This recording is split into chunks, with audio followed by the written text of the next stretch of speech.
JF-17 thunder যুদ্ধবিমানের simulator এখন বাংলাদেশে, মহা টেনশনে ভারত। বাংলাদেশকে পাকিস্তান তাদের সেরা যুদ্ধবিমান JF-17 থান্ডার ব্লক 3 সিমুলেটর হস্তান্তর করেছে।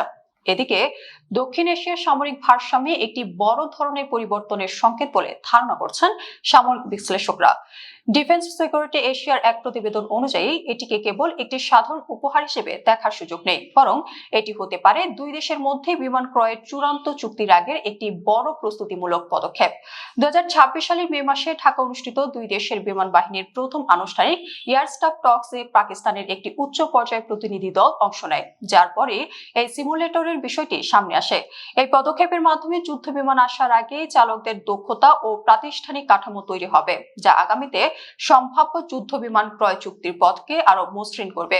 ঢাকায় অনুষ্ঠিত দুই দেশের বিমান বাহিনীর প্রথম আনুষ্ঠানিক বৈঠকে পাকিস্তানের প্রতিনিধি দলের নেতৃত্বে ছিলেন দেশটির air vice marshal Aurangzeb Ahmed. তিনি বর্তমানে operational deputy chief of air staff, commander strategic command এবং ডিরেক্টর জেনারেল পাবলিক রিলেশনস হিসেবে দায়িত্ব পালন করছেন।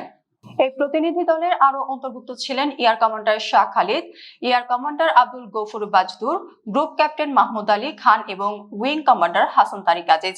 উচ্চ পর্যায়ের এই কর্মকর্তাদের উপস্থিতি ও প্রতিনিধি দলের গঠন কাঠামো দেখেই সামরিক বিশেষজ্ঞরা স্পষ্ট বুঝতে পারছেন যে এই সফরটি কেবল কোনো আনুষ্ঠানিক বা সৌজন্যমূলক সাক্ষাৎ ছিল না, এর পেছনে সুনির্দিষ্ট প্রাতিষ্ঠানিক, বাণিজ্যিক ও কৌশলগত সামরিক উদ্দেশ্য জড়িত ছিল।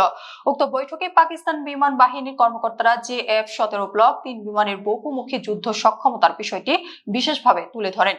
বিশেষ করে 2025 সালের মে মাসে ভারত ও পাকিস্তানের মধ্যে তৈরি হওয়া যুদ্ধকালীন পরিস্থিতিতে রাফাল বিমানের তুলনায় JF-17 এর কার্যকারিতা কেমন ছিল সেই তুলনামূলক চিত্র তারা বাংলাদেশের সামনে উপস্থাপন করেছেন বলে জানা গেছে। সামরিক ক্ষেত্রে এই ধরনের প্রচারণার একটি বড় কৌশলগত ও ভূ রাজনৈতিক গুরুত্ব রয়েছে। এই ধরনের রপ্তানি উদ্যোগের মাধ্যমে পাকিস্তান একই সাথে নিজেদের বাণিজ্যিক লক্ষ্য পূরণ করতে যাচ্ছে এবং অন্যদিকে আঞ্চলিক প্রতিদ্বন্দ্বী ও পর্যবেক্ষকদের কাছে একটি বড় কৌশলগত বার্তা পৌঁছে দিচ্ছে। পাকিস্তান যে সিমুলেটরটি বাংলাদেশে পাঠিয়েছে সেটি সাধারণ বা প্রাথমিক স্তরের কোনো প্রশিক্ষণ ব্যবস্থা নয়, বরং সম্পূর্ণ যুদ্ধকালীন মান বজায় রেখে তৈরি একটি পূর্ণাঙ্গ JF-17 থান্ডার ব্লক 3 সিমুলেটর।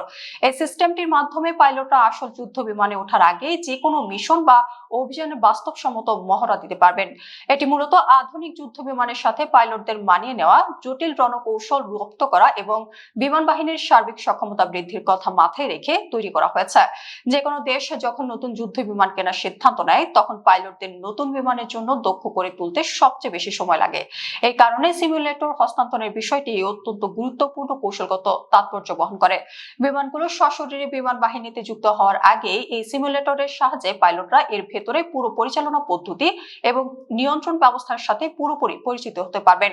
এই আগাম প্রস্তুতির ফলে পরবর্তীতে মূল ফাইটার জেটগুলো যখন স্কোয়াড্রনে যুক্ত হবে তখন আর পাইলটদের নতুন করে তৈরি করার বাড়তি কোনো সময় লাগবে না।